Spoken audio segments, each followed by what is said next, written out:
So what's up guys, good morning. So today is Sunday and welcome to our first vlog. So for this video guys is nandito tayo ngayon sa Nagoya, Japan. So ngayon sa araw guys, subukan natin lumapit sa mga tao at subukan natin kunin ang picture nila. So dito kasi sa Japan guys, kailangan natin mapaalam bago kunan ng picture ng mga tao guys. So subukan natin kung kaya ba natin. So disclaimer lang po, hindi po ako professional photographer, hindi din po ako magaling magnihonggot.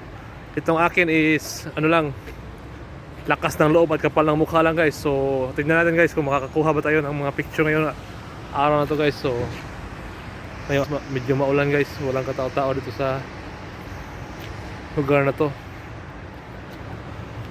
Subukan natin mamaya, baka marami ng tao at tumigil yung ulan. So ayun guys,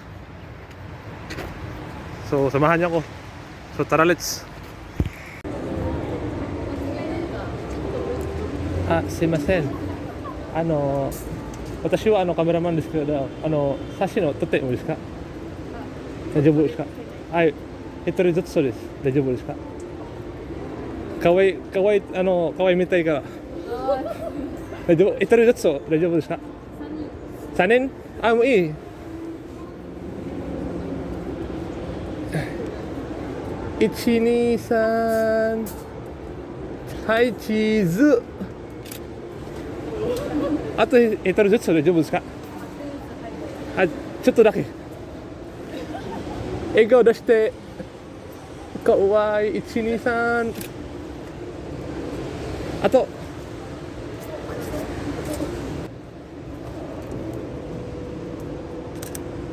あと、すごい。LINE で送ってもいいよ。LINE はありますか？こっち。暇の時いろいろところ行って、あとは可愛いの人の写真を撮る。LINE で送ります。大丈夫ですか？ LINE ありますか？ あります。LINE。こっち。オッケー。じゃあ拡散しない。